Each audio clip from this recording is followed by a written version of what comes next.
좌로나 우로나 치우치지 말라. 근데 유명한 말씀입니다. 이 성경 8번 나오는 말씀인데 신명기 17장 11절 말씀 오른쪽으로 왼쪽으로나 이제 우리는 몇 번 했죠. 이제 한자어를 이제 잡고 이제 한글로 바꾸는 그런 걸 했으니까 이제 11절 말씀 같이 읽겠습니다. 그들이 내게 가르치는 법의 판결에 따라서 또 그들이 내게 고하는 판결에 따라서 너는 행할 것이요 그들이 내게 보여줄 판결을 거부하고 오른쪽으로나 왼쪽으로나 치우치지 말지니라. 예, 오른쪽으로나 왼쪽으로 치우치지 말지니라 하는데 주님께서 예, 좌로나 우로나 치우치지 말라 이제 이 말입니다. 좌로나 우로나 치우치지 말라. 예. 잠깐 기도하고 시작하겠습니다. 위대하고 거룩한 주 하나님 감사합니다. 하나님 은혜 주셔서 오늘 또 주의 말씀이 또 은혜롭게 복되게 잘 선포되도록 해주시고 권능 있고 영감 있게 주의 말씀 성도들이 전달되도록 하셔서 듣는 혼들이 믿음으로 말씀을 잘 받아서 마음에 잘 간직하도록 해주시고 또 이 말씀을 통해서 배움을 얻고 공개를 받고 또 고침을 받도록 해주시옵소서. 그리고 저희가 건전한 교리의 틀, 진리의 틀 안에 거하도록 도우시고 좌로나 우로나 치우치지 말라 합니다. 예, 신명기 17장 11절이고 오늘 공부할 말씀은 좌로나 우로나 치우치지 말지니라. 성경에서 왼쪽으로나 오른쪽으로 치우치지 말라는 명령은 총 8번 나오는데 이 명령은 단순한 중도, 중용, 중도나 타협을 뜻한 것이 아니라 하나님의 말씀이란 정도에서 정도할 때 도자 길도자예요. 하나님의 말씀이란 이 정로, 도로 할 때 도, 길도죠. 그 하나님의 말씀이란 정도에서 조금 더 벗어나지 말라는 절대적인 순종의 요구입니다. 말씀에서 벗어나지 않는 것 이거죠. 이게 좌로나 우로나 치우치지 말라 이 말입니다. 좌로나 우로나 치우치지 말라는 것은 하나님 말씀에서 이쪽으로나 저쪽으로나 벗어나지 말라 이 말이죠. 절대적인 순종의 요구인데 성경 읽다가 보면 이제 좌로나 우로나 치우치지 말라 이 말씀을 이제 여러분이 이제 자주 8번 정도 볼 수 있습니다. 그중에 신명기에 4번 나옵니다. 신명기에 4번 나오는데 신명기 5장 32절에 그러고 너희는 주 너희 하나님께서 너희에게 명령하신 대로 지켜 행할 것이요 너희는 오른편으로나 왼편으로나 돌이키지 말지니라 이 말씀이 있고 신명기 17장 11절에 지금 그들이 내게 보여줄 판결에서 오른쪽으로 왼쪽으로 치우치지 말지니라 이 말씀이 나옵니다. 이거 신명기 17장 20절에도 또 그가 명령에서 오른쪽이나 왼쪽으로 돌이키지 않게 하려 함이니라 이게 나오고요. 율법의 핵심 기능 역할 중 하나가 우리가 이제 오른쪽으로나 왼쪽으로 치우치지 않고 돌이키지 않도록 하는 겁니다. 신명기 28장 14절에 그리고 너는 오늘 내가 내게 명령하는 그 말씀들 중 어느 것에서도 오른편으로나 왼편으로나 치우치지 말며 했습니다. 주께서 반복적으로 신명기 지금 4번 나오는데 이 말씀을 하신 것은 우리가 쉽게 좌로나 우로나 치우치거나 돌이키기 때문입니다. 주님은 여호수아에게도 여호수아 1장 7절에 오직 너는 강건하고 심히 용감한 자가 되라. 이는 내가 내 종 모세가 내게 명령한 모든 율법대로 지켜 행하도록 하려 함이니라. 그것을 떠나 오른쪽으로나 왼쪽으로나 치우치지 말라. 이로써 내가 어디로 가든지 내가 형통하리라 했습니다. 오른쪽이나 왼쪽으로 치우치지 않는다는 것은 항상 중도, 중간, 중용을 지키라 이런 말이냐. 이 정치학에서 보면 좌파가 있고 우파가 있고 중도를 지향한다는 사람도 있고 중도를 지향하지면서 중도우파, 중도좌파라 그러거든요. 그러니까 이렇게 참 중도란 말 자체도 사실은 뭐 이상한 말이긴 한데 그런 말이 있습니다. 성경이 말한 건 전혀 그런 말이 아닙니다. 성경에서 말한 건 전혀 그런 말이 아닙니다. 근데 성경의 진리는 뭐 그렇게 좌우를 딱 따지냐는데 성경의 진리 자체가 이분법입니다. 성경의 진리는 언제나 이분법이에요. 선과 악이죠. 선과 악, 빛과 어둠이고 하늘과 지옥, 법과 불법, 의와 무리, 믿음과 불신, 영원한 생명과 영원한 멸망, 복과 저주 등 주님께서 딱 2개로 탁탁 말씀하시지 중간을 지키라, 중도를 지키라, 중용 이런 건 없습니다. 그런 건 없어요. 항상 이분법이에요. 중간지대나 회색지대는 없습니다. 모든 불의는 죄입니다. 어떤 불의, 몇몇 불의가 죄가 아니라 모든 불의가 죄고요. 모든 불법이 죄입니다. 정답, 답을 말할 때도 예는 예로, 아니요는 아니요로지 maybe 하면 안 돼요. 성경에서는 maybe는 안 됩니다. 예는 예로, 아니요는 아니요로. 성경은 이분법이에요. 모든 불의가 죄고 모든 불법이 죄고 모든 허물이 죄고 모든이죠. 모든 죄인은 지옥 가고 몇몇 죄인이 지옥 가는 게 아니라 대부분의 죄인이 아니라 모든 죄인이에요. 그러니까 딱 나눠져 있습니다. 모든 사람이 죄를 졌고 모든 사람이 죄인입니다. 구원받지 않는 모든 사람은 다 지옥으로 갑니다. 여기서 다른 이견이나 논쟁이 없습니다. 하나님과 우상, 그래서 적그리스도, 참과 거짓, 거룩한 것과 속된 것, 영에 속한 것과 육신에 속한 것 등의 구분은 악한 현 세상과 타협하지 않는 삶을 강조합니다. 주께서 좌로나 우로나 치우치지 말라는 것은 중간지역, 중도를 선택하고 중용을 지향하라는 말씀이 아니라 주의 법, 주의 말씀을 따르라는 겁니다. 한국 사람들은 이게 튀면 뭐 모난돌이 정 맞는다고 튀지도 말고 그리고 뒤처지도 말고 우리 제일 듣기 싫은 말이 뭐냐 모질이란 말이에요. 모자란다. 이러면 그게 굉장히 기분 나쁜 말이거든. 모자라도 안 되고 그래서 저럼 너무 튀는데 사고 난다. 튀어도 안 돼요. 이게 민족적 유구한 역사가 있는 거죠. 이것도 다 역사가 있으니까 그게 이제 진리처럼 되는 건데 성경에서 말하는 좌로로 치우치지 말는 것은 주의 법, 주의 말씀만을 따르라 이거예요. 주의 길이 바른 길이고 의의 길이고 믿음의 길이고 선한 길이고 이게 진리의 길이고 생명의 길이고 구원의 길입니다. 이게 하늘로 가는 길입니다. 주께서 좌로나 우로로 치우치지 말라는 것은 주의 길, 주의 법, 주의 명령, 주의 법에서 조금 더 벗어나지 말라는 말씀입니다. 야, 예수 믿는 거 괜찮은데 그 너무 믿는 거는 문제 있어. 알겠죠? 그 말하죠. 믿는 거는 한번 교회 가는 거 좋고 다 믿는 거 좋은데 너무 예수만 믿으면 그건 좀 과한 게 아니냐. 중도를 지켜라. 중용을 지켜라. 그런 말 듣지 않아요? 고등학교 때 들었습니다. 갑자기 고3 때 구원을 받아가지고 지금 이 피처인데 너무 그렇게 새벽 기도부터 가되면 그게 말이 되냐. 니 이제 인생 망쳤다 그러더라고. 이제 망쳤어. 확실히 망쳤어. 응? 그 주의 법에서 벗어나는 것이 좌로나 우로나 치우치는 겁니다. 이 명령은 항상 중도나 중간이나 중용을 지키는 것이 아니라 주의 법, 주의 말씀을 따르고 지키라는 명령입니다. 요소 23장 6절을 보면 우리가 좌로나 우로나 치우치지 않는 방법이 나옵니다. 어떻게 하면 그렇게 치우치지 않느냐? 요소 23장 6절에 그로 너희는 크게 용기를 내어 모세의 율법책에 기록된 모든 것을 지키고 행하라. 모세의 율법책에 기록된 걸 다 지키고 행한다. 이걸 뭐라죠? 이걸 유대교 근본주의라고 그럽니다. 이게 근본주의예요. 우리는 기독교 근본주의거든요. 제 동료 목사들 중에서도 이 근본주의란 말을 좋아하는 목사님 꽤 있어가지고 그 교회 포스터를 보면 항상 첫 번째 근본이야.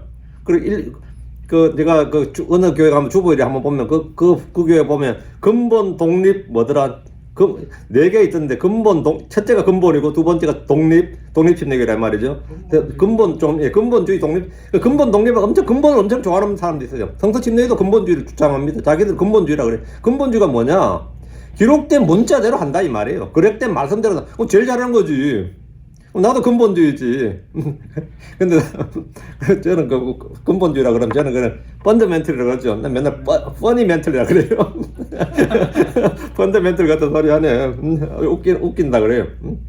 이게 모세 율법책에 기록된 모든 걸 지키고 행하라. 그리하여 너희가 그것으로부터 오른쪽으로나 왼쪽으로 치우치지 않게 하라.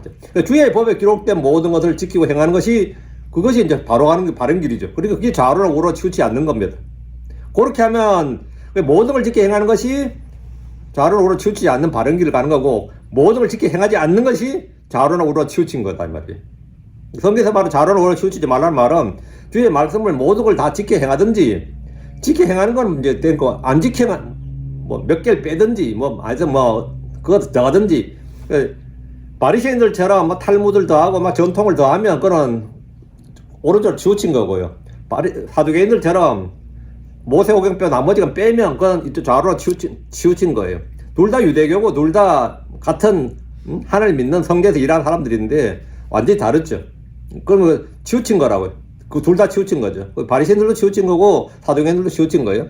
주의 법에 기록된 모든 걸 지키고 행하는 것이 좌우나 우로나 치우치지 않는 건데 크리스천들이 동성애를 반대하는 것은 보수 우파의 신념입니다. 그리고 그걸 찬성하는 것은 그럼 좌파의 신념입니다. 이건 말이 안 되는 겁니다. 그런 건 없어요. 그 오른쪽으로나 왼쪽으로 치우치지 않는 게 그게 성경대로 하는 게 오른쪽으로 치우치지 않는 거라고요. 그거는 이쪽으로 치우친 게 아니라 종교의 자유를 존중하고 사유재산을 인정하고 낙태를 반대하는 것은 오른쪽으로 치우친 것이 아니라 좌우나 우로나 치우치지 않고 바른 길을 가는 겁니다. 잠언 4장 21절에 오른쪽으로도 왼쪽으로도 돌이키지 말고 내 발을 악에서 떠나게 하라. 사람들은 성경적 교리나 가치관을 극우나 보수 꼴통이라고 비난하고 반기독교 반성경적 가치관을 진보라고 말합니다. 그리고 성경은 미리 이렇게 기록하고 있는 겁니다. 전도 10장 2절에 지혜로운 자의 마음은 그의 오른손에 있도다. 그러나 어리석은 자의 마음은 그의 왼손에 있느니라 했습니다. 좌우로 치우치지 말라는 명령을 잘못 이해하면 극단만 피하면 된다. 적당히 중간만 지키면 된다. 이런 인간 중심의 저세술로 전락하기 쉽습니다. 성경이 말하는 좌우로 치우치지 말라는 본질적인 뜻은 하나님의 말씀에서 1mm라도 벗어나지 말라는 겁니다. 즉 중앙선이라는 인간의 상식적 타협이 아니라 하나님의 기록된 말씀 그 자체를 추구하라는 겁니다. 주의 말씀에서 조금만 벗어나도 그것은 이미 치우친 겁니다. 오른쪽으로 1m를 벗어나든 왼쪽으로 1cm를 벗어나든 그 결과는 길을 벗어난 겁니다. 당시 이스라엘의 오른쪽에는 강대국 이집트의 우상 문화가, 왼쪽에는 가나안 족속들의 음란한 종교 문화가 도사리고 있었습니다. 정치, 경제, 문화의 그런 압박 속에서 좀 타협하면 어떠냐, 주변 문화에 좀 맞추면 어떠냐, 이런 유혹이 끊임없이 있었습니다. 예수님의 길이요 진리요 생명이십니다. 구약의 성도들이 율법책에서 눈을 떼지 말아야 하듯이 신약의 성도들은 예수 그리스도에게서 눈을 떼지 말아야 됩니다. 그래서 우리는 믿음의 주요 온전케 하신 예수 그리스도를 바라보자 할 때 바라보자, 눈을 고정시켜라, 예수님께 눈을 고정시켜라. 그래서 예수님에게서 조금만 벗어나면 그것이 오른쪽이든 왼쪽이든 치우친 게 됩니다. 은혜만 강조하고 거룩함을 잃어버리면 오른쪽으로 치우친 겁니다. 율법만 강조하고 은혜를 잃어버리면 왼쪽으로 치우친 겁니다. 사랑만 말하고 진리를 포기하면 오른쪽으로 치우친 거예요. 진리만 말하고 사랑을 잃으면 왼쪽으로 치우친 겁니다. 오직 그리스도 안에 있을 때 우리는 좌우로 치우치지 않는 겁니다. 이사야 3장 21절에 그리고 너희에게는 너희 뒤에서 들리는 말을 들을지니라 이르시되 이것이 그 길이니 너희는 그 길로 행하라. 너희가 오른쪽으로 돌이킬 때나 왼쪽으로 돌이킬 때니라. 오른쪽으로 돌이킬 때든 왼쪽으로 돌이킬 때든 너희는 그 길로만 행하라. 그 길로만 행하라. 이 음성은 외부의 법조문이 아니라 우리 안에 역사하신 성령님의 음성입니다. 성령님 우리를 말씀 가운데, 그 진리 한가운데로 인도하시는 그 진리와 예수님, 우리 그 길로 인도하시는 분이십니다. 자, 본문 보겠습니다. 1절입니다. 인명 17장 1절. 너는 흠이 있거나 어떤 기형이 있는 소나 양을 주 내 하나님께 희생물로 드리지 말지니 이는 주 내 하나님께 가지한 것이니라. 이런 놈들이 있어요. 희생물 들어가려면 어차피 바칠 거, 내 것도 아닌 거, 좀 떨어지는 걸 바치는 거죠. 좀 떨어지는 걸 바치는데 그게 말이 안 됩니다. 우리가 귀한 자기보다 상관이나 귀한 사람한테 바칠 때도 자기가 차라리 못한 걸 먹고 입지, 예를 들어 총독이나 왕한테 선물을 바친다 그러면 절대로 떨어지는 거는 바칠 수가 없어요. 그거는 자멸의 길이야. 그건 완전히 분놀산 일이라고. 하나님께 드리는 헌물로 사용될 소나 양은 최상품을 골라야 됩니다. 질병이 있거나 흠이 있거나 기형이 있는 소나 양을 주께 드린 것은 주님을 모독하는 일입니다. 사람에게 주는 선물도 그 선물을 보면 그 사람을 알 수 있죠. 선물을 주는데 짝퉁을 주는 사람 있죠. 그러면 그 받는 사람 기분도 굉장히 더러워요. 차라리 안 주고 말지. 그 짝퉁을 왜 주냐고. 짝퉁을. 사람이 주는 선물도 받는 사람의 지위에 따라 드리는 것의 가격이나 가치가 달라집니다. 왕이나 총독에 드리는 진상품은 언제나 가장 좋은 것이어야 됩니다. 그렇지 않으면 드리지 않는 것만도 못하게 됩니다. 왕에게 짝퉁을 선물로 줄 수 있습니까? 그것은 선물이 아니라 속임수입니다. 포로에서 돌아온 유대인들이 그랬습니다. 말라기 1장 7절 8절에 보면 그들이 더러운 빵을 드리고 병든 것과 다리 저는 것을 주께 헌물로 드림으로 주의 이름을 멸시했습니다. 말라기 1장 7절 8절 너희가 내 제단 위에 더러운 빵을 드렸느니라. 그리고 너희가 말을 우리가 어떤 점에서 주를 더럽게 하였나이까. 그리고 너희가 주의 상 없인 적에도 된다 말한 점에서 그리하였느니라. 또 만일 너희가 눈먼 것을 희생물로 드리면 그것이 악하지 아니하냐. 또 너희가 다리 저는 것과 병든 것을 드리면 그것이 악하지 아니하냐. 이것을 너희 총독에게 드려봐라. 그것을 너희 총독에게 한번 드려보라. 그가 너를 기뻐하겠으며 너희 외모를 받아주겠느냐. 만군의 주께서 말씀하시느니라. 네 총독도 안 받을 걸 지금 하나님께 바치느냐 이 말이죠. 주께 드릴 때는 가장 좋은 것을 드린 것은 인간의 본성에 속한 자연스러운 겁니다. 그러나 악한 생각은 마음이 들면 흠이 있는 것이나 상품 가치가 떨어지는 것을 주께 드리게 됩니다.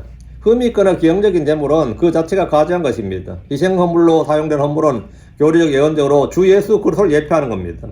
모든 희생 헌물이 다 예수님을 예표하는 것인데 흠 있거나 더러운 것을 드릴 수가 없는 거죠. 희생 헌물에 흠이 있다는 것은 흠 없고 점 없는 그리스도의 거룩함, 완전함을 훼손하는 일입니다. 율법은 그런 희생물은 주께 가증한 것이라고 합니다. 그런 희생물 드린 사람 역시 주께 가증한 사람입니다. 1절에 이는 내 주 하나님께 가증한 것이니라.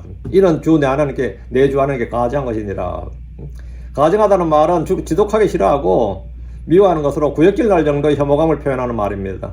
주 하나님은 우리가 되는 헌물뿐 아니라 우리의 마음속 중심을 보시는 분입니다. 이거 하다가 제 할머니가 생각이 났어요. 제가 나이가 드니까 옛날 생각이 자꾸 나는 거죠. 그 구정 때였던 것 같아요. 저희 집에서 한과를 이제 우리는 안 삽니다. 다 만들지. 시골에서 안 만들지. 누가 돈을 사지 않죠. 근데 제일 잘 나온 작품들만 따로 빼더라고요. 그리고 다른 상자에 좀 해가지고 딱 넣는데 내가 봐도 좀 잘 된 것들이야 다. 과가 모양도 색깔도 잘 입혀지고 가루도 잘 입혀진 것들이요. 잘 튀겨지고. 그거는 이제 따로 빼고, 따로 떼가지고 한 상자에 딱 담더라고, 요만한데. 그리고 우리는 이제 좀 뭐 떨어지고, 뭐 부서지고, 하여튼 그런 걸 이제 우리가 먹었는데, 전 못나 아쉬운 거예요. 저걸 내가 먹어야지. 그래가지고, 제가 할머니가 따로 해놓은 걸 살살 빼먹었던 기억이 나요. 나중에 이제 반 죽었는데. 왜 그랬냐. 그거는 누구 줄 거야. 그게 누구 줄 거야. 근데 우리 때 그 표현, 우리 지역에서 그걸 정성을 들인다 그러더라고요. 누구에게 정성으로 줄 거라 그러더라고. 정성으로 준다. 지금도 그 표현이 하는데, 진짜 제일 좋은 건 빼놓은 거였어요. 그래서 저는 그 제일 좋은 걸 먹었지. 몰래 이제 먹었다가, 끝났지만 못 줬죠. 내가 몇 개 먹어버렸으니까 못 줬는데, 그게 뭐죠? 더럽혀진 것이야. 내가 먹었으니까, 그건 더럽혀진 것이죠. 이제 거룩한 게 아니잖아. 그게 더럽혀진 거예요. 응? 내가 먹어서 더럽혀진 거야. 예. 하나님께 드리는데, 하나님께 드린 것도, 가장 좋은 것을 구별해서 드리는 겁니다. 2절. 만일 주 내 하나님께서 내게 주시는 내 성문들 중 어떤 성문 안에서 너희 가운데 주 내 하나님의 눈앞에서 불벌 향하며 그분의 언약을 범한 남자나 여자가 발견되거든. 2절은 이제 내용이 확 바뀌는 겁니다. 이것은 행정과 사법에 관한 겁니다.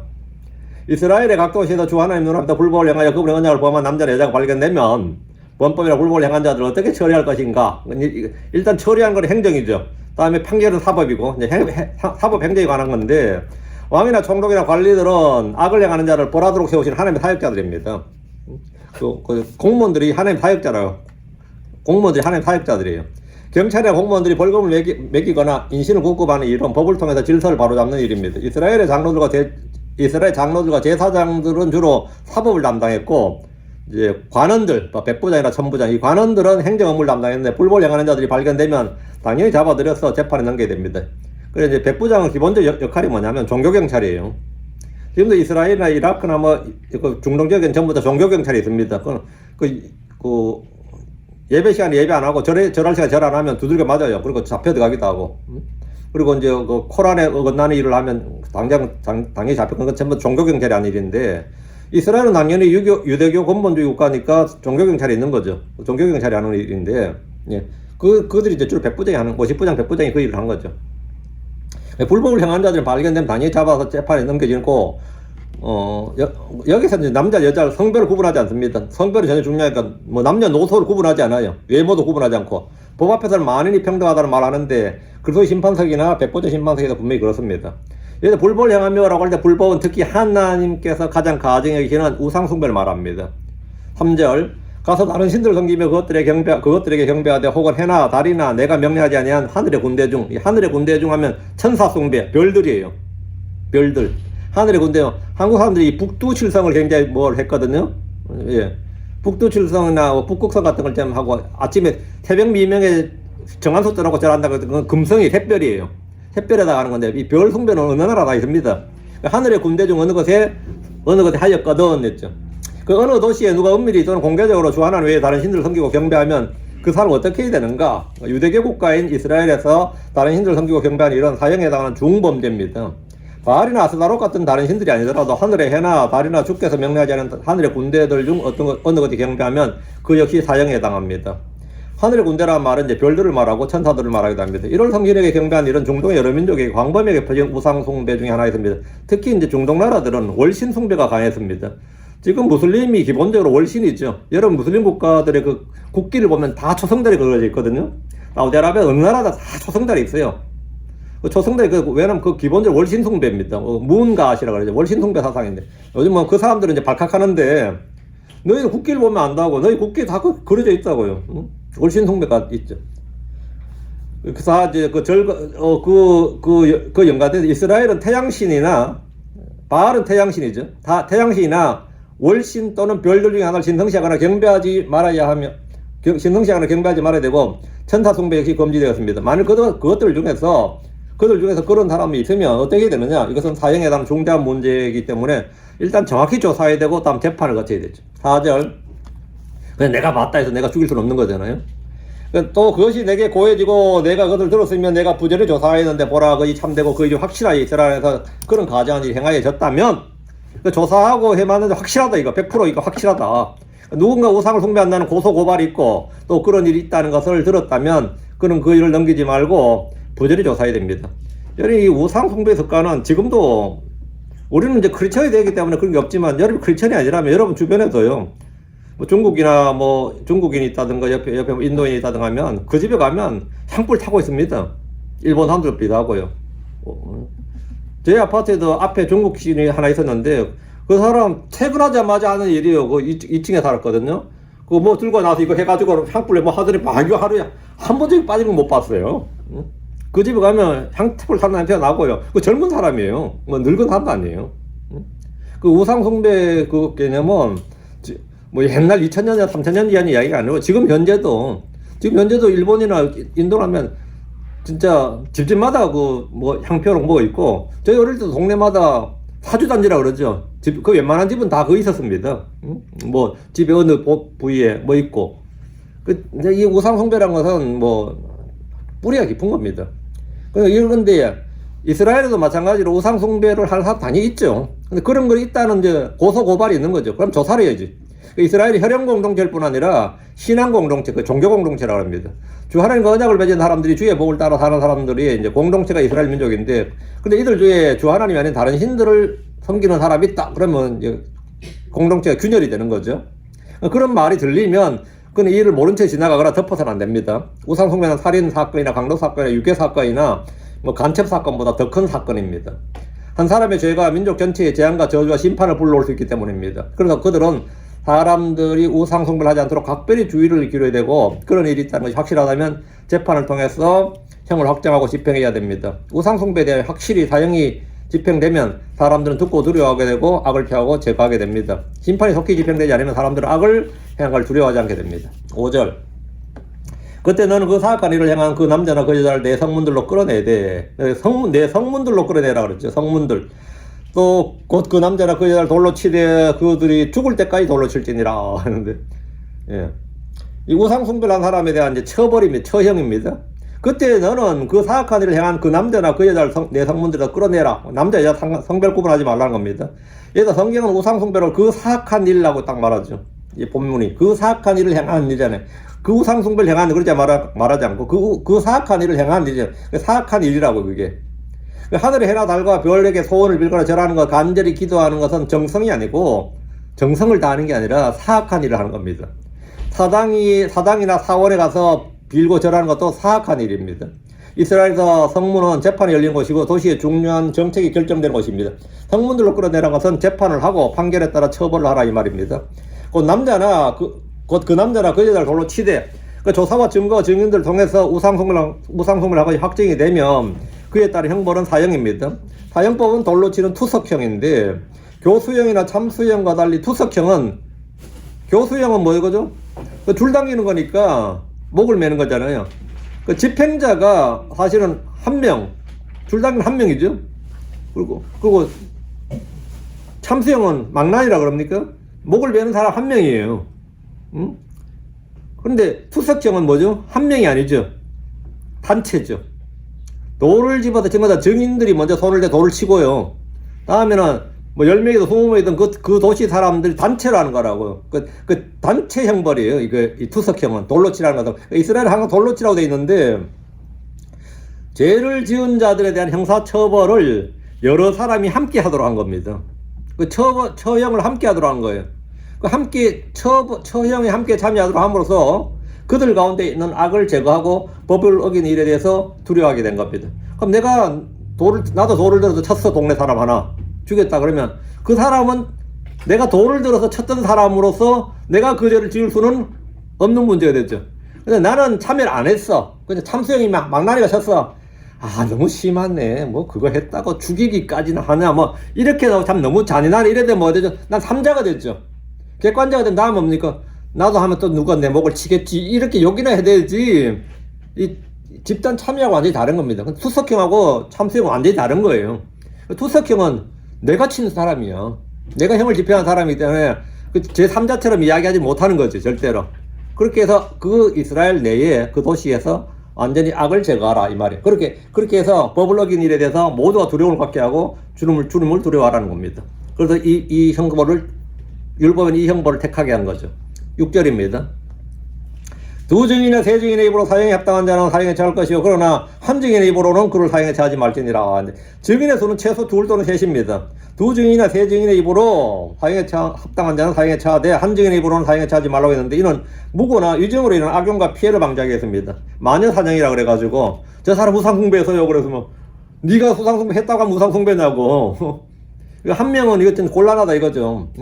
물론 여러 사람이 공무 두세 증인해도 이것도 안전한 건 아닙니다. 두세 사람이 작당해버리면 야 우리 저놈 죽이자.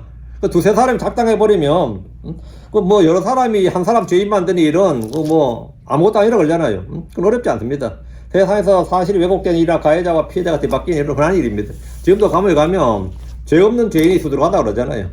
그 세상에는 죄 있는 죄인이 지금 감옥 안 가고 할부하는 것도 수두룩한 거고, 심지어 경찰이나 검찰이 사건을 조작하는 일도 있고 재판장이 왜곡하는 일도 있습니다. 왜? 경찰은 왜 왜곡하냐 그러면 예를 들어 성범죄 같은 경우는 고가 평점이 높습니다.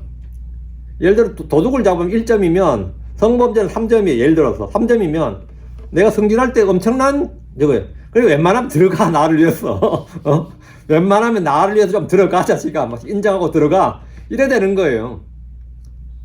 그냥 뭐 사건은 막 수백 건 수천 건 들어오면 검찰도 마찬가지예요. 좀 올라오면 조사 제대로 했냐 그러면 그 다시 다 재조사 못 하거든요. 그럼 웬만하면 됩니다. 그럼 재판장에서도 웬만하면 그냥 기소된 것은 해요. 이 세상에 별일이 다 있습니다. 이세벨의 사조로 죽임을 당한 나봇이 대표적인 경우입니다. 나봇은 한두 명의 증인이 아닙니다. 그 동네 그 도시의 장로들이 다 덤벼들었어요. 다 들어서 나봇 죽이다 그런 거죠. 신약에서 누가 그랬죠? 스데반이죠. 스데반이 이제 신성모독했다고 다 덤벼드는 거죠. 성경 위증이나 무고에 대한 처벌을 희생당한 자가 받아야 할 형벌을 그대로 받도록 규정을 합니다.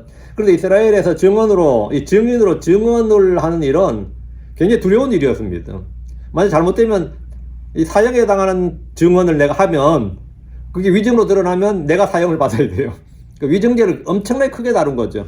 그 무거운 책임감이 동반되고 위증은 그 죄를 지은 만큼의 형벌을 받는 위험이 동반되는 일이었습니다.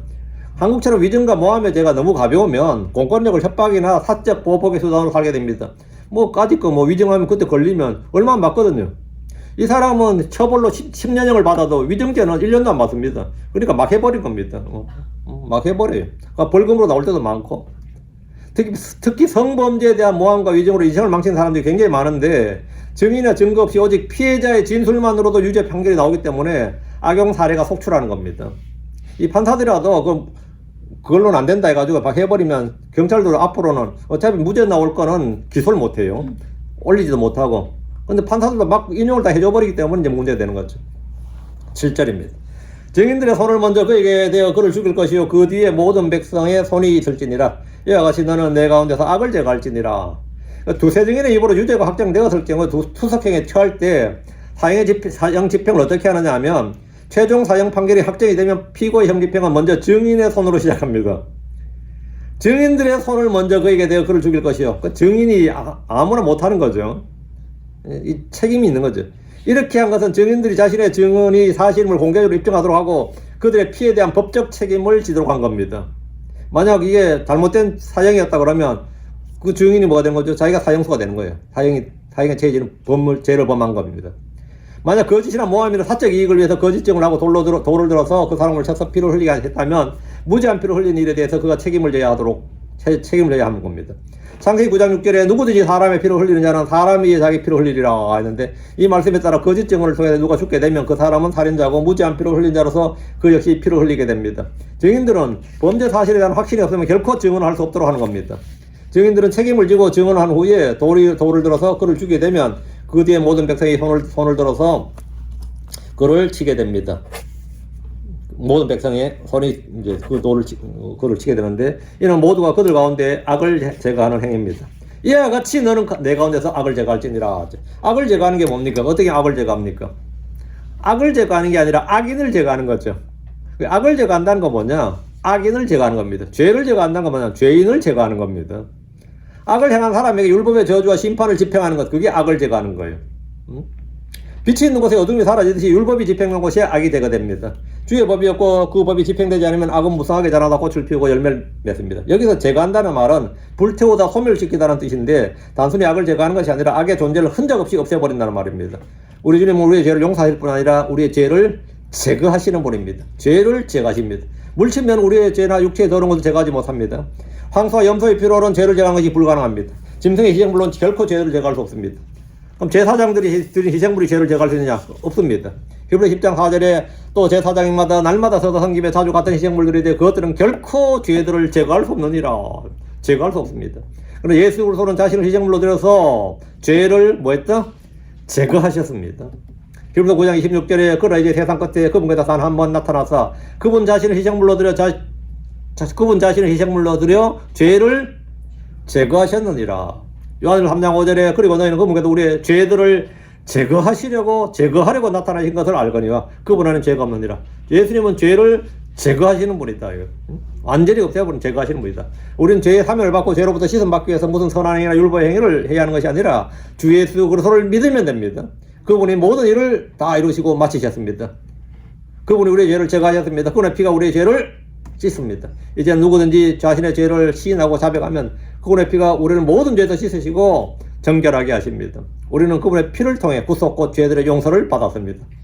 8절 만일 내 성문들 안에서 판결하기엔 내게 너무 어려운 일이 일어나 피와 피 사이에 소송과 소송 사이에 상해와 상해 사이에 논쟁의 일들이 있을 때에는 너는 일어나 주 내 하나님께서 택하실 그곳으로 올라갈지니라. 각 도시의 사장들과 제사장 장로들이 판결하기에 너무 어려운 사건, 복잡한 사건이 있을 수 있습니다. 그건 주로 뭐냐면 민사 사건들이에요. 성경에 모든 사건이 케이스 바이 케이스가 다 기록된 건 아니잖아요. 성경은 대원칙만 기록되어 있지 모든 게 다 기록되어 있단 말이에요. 다 기록된 건 아니죠. 그렇게 사건이 어떤 건 복잡한 거는 도저히 이게 율법에 맞는지 안 맞는지를 할 수가 없는 게 많아요. 실제로 헌법도 마찬가지거든요. 그러니까 그거는 의미가 없다. 그러면 그러되면 어떠냐? 판례법이 더 중요한 거죠, 사실은. 그 민사는 판례가 더 중요합니다. 판례가. 민사 대원칙을 딱 정해놓고 판례를 하는데 피와 피 사이 이 말은 뭐냐면 살인사건이죠. 소송과 소송 사이라 말은 민사사건을 말하죠. 형사사건과 달리 민사는 다루기 어려운 것이 많습니다.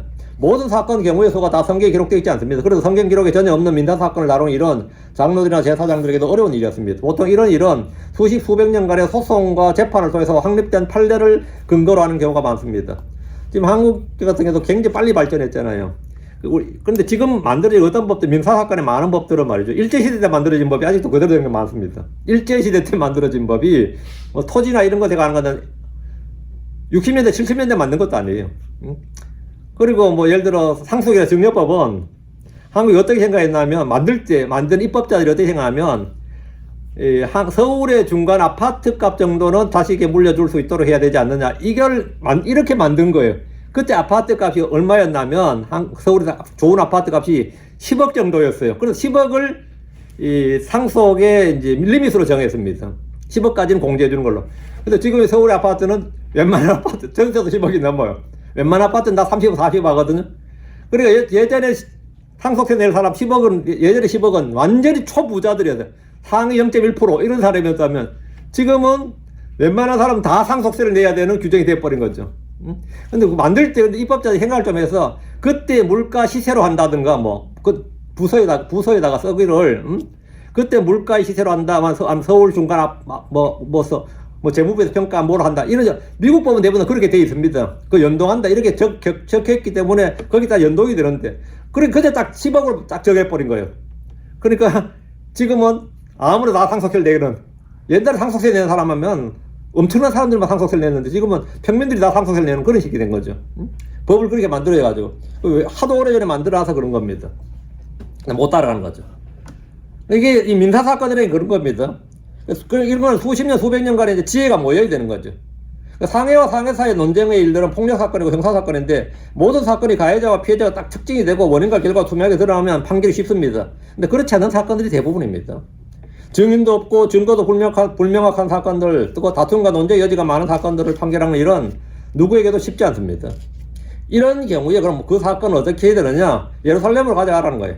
그 예루살렘으로 가져가는데 지금 저 8절에 너는 일어나 주 내 하나님께서 택하실 그곳으로 올라갈지니라 했죠. 너는 일어나 주 내 하나님께서 택하실 그곳으로 올라갈지니라. 이 말은 성소가 있는 곳으로 가란 말인데 사사시대에는 재판관들이 최종 재판을 담당했습니다. 사사시대에는 주의 영을 받은 사사들이 재판을 맡은 겁니다. 왕정시대는 왕이 최종 재판관이 대법원장이에요. 예루살렘 성소에는 대제사장이 있고 곁에는 왕궁이 있습니다. 여기서 내려진 판결은 이후에 동일 사건의 판례가 됩니다. 자, 9절. 또 너는 레인들인 제사장들과 그날들에 있는 재판관에게 나가서 물으라. 그리하면 그들이 내게 판결의 선고를 보일지니라.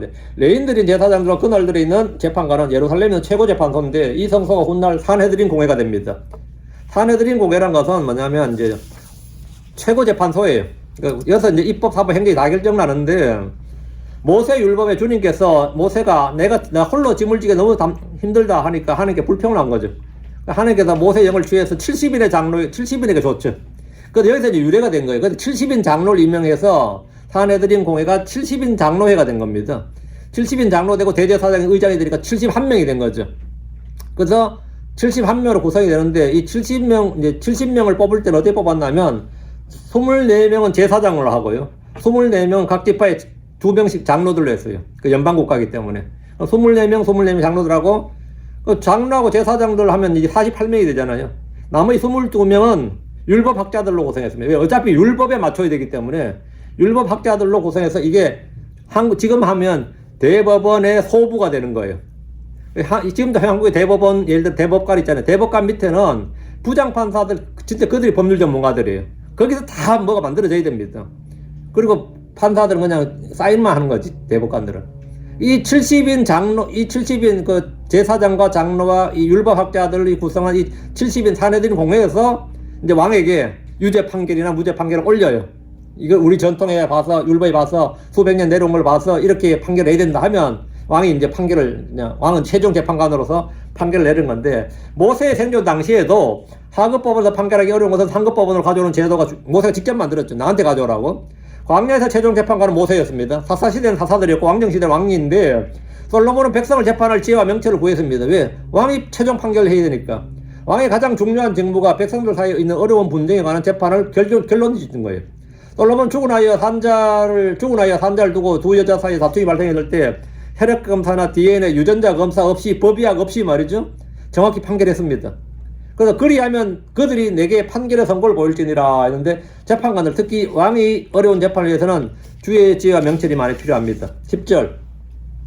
그리고 너는 주께서 택하실 그곳에서 그들이 내게 보여줄 판결대로 행할 것이요 그들이 내게 알리는 모든 것대로 너는 지켜 행할지니라. 그러니까 주의 성소가 있는 곳에서 사사나 왕이 내린 판결은 최종 판결이 되고 그대로 집행됩니다.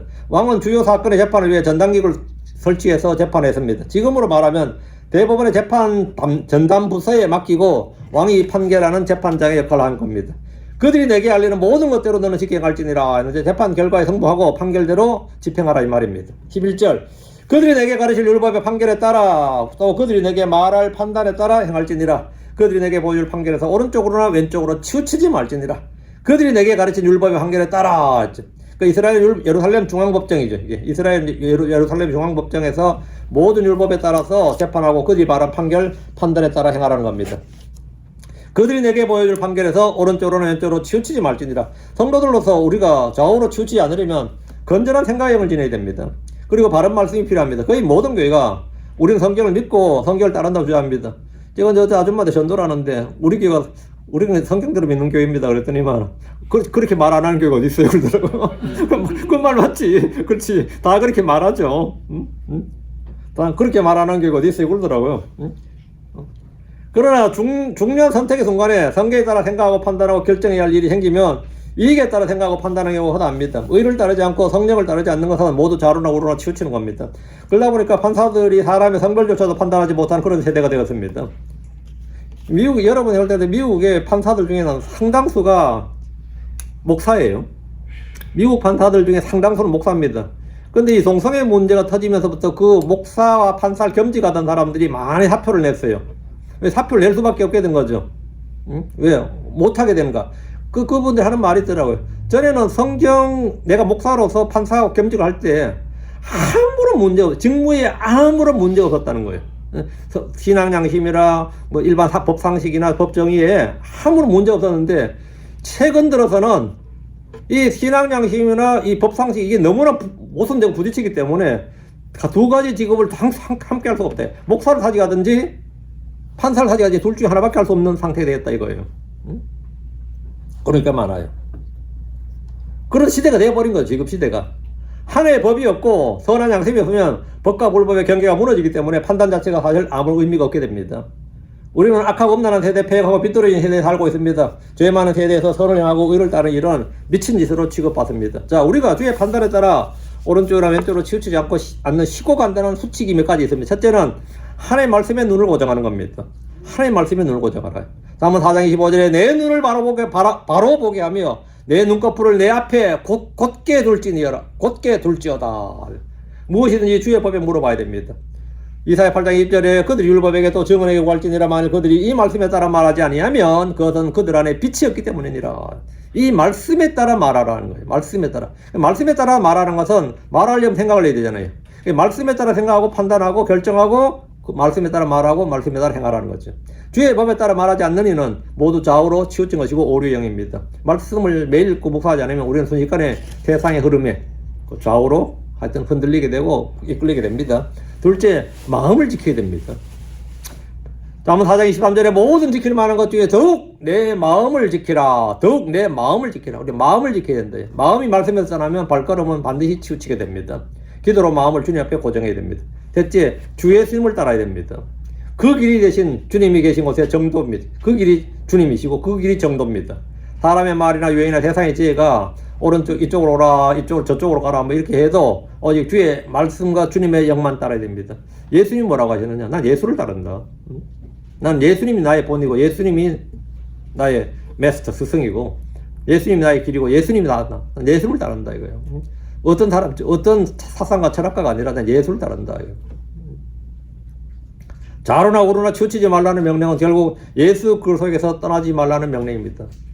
많은 이정자들이 그 멜더스라는 사람의 그 책이 있어요. 그 사람이 책에 쓴 그 책이 뭐냐면 인구는 기하급수적으로 증가하고 식량은 산술급수적으로 증가하기 때문에 인구를 조절하지 않으면 어느 나라나 망한다 하는 그 경제론이 있어요.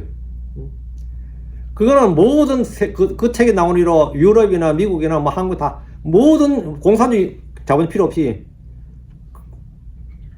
근거 억조가 된 겁니다. 그래서 그때부터 두 자녀 한 자녀 정책, 두 자녀 정책, 한 자녀 정책을 해가지고 지금 그 정책 실행했던 나라들은 다 지금 망했어요. 다 지금 망하고 있어요. 지금도. 그거 실행 안 한 나라가 있죠. 그건 무슬림들입니다. 무슬림들은 그거 안 했어요. 그 무슬림은 폭발도 늘어나고, 그거 했던 나라들은 전부 다 나라 인구가 줄어들어가지고 자기 나라 인구가 없으니까 뭐 한 거죠? 이민을 받는 거죠. 이민을 받아야 돼. 이제 지금 한국 같은 건요. 0.78명 뭐 0.8명 이러잖아. 진짜로 이거 이러다가 지금 한국이라는 나라 자체가 없어진 거, 민족 자체가 없어진 거, 나라가 없어진 게 아니라 민족이 없어져 버린 거죠. 지금도 엄청나게 인구 들어오고 있고 남자애들 웬만큼 결혼 못 해가지고 대부분 다 지금 외국이랑 결혼하고 있습니다. 여러분 뭐 요즘 한국 가서 뭐 시골 가면 그리운 정치 그런 거 없습니다. 어디서 튀어나온 사람들 보면. 예. 그 인구 경제론, 인구론, 그것만 하나님의 말씀에 따라서 그건 자산하고 번성하면 되는데, 하나님의 말씀을 따르지 않고, 그 학자의 말을 따른 겁니다.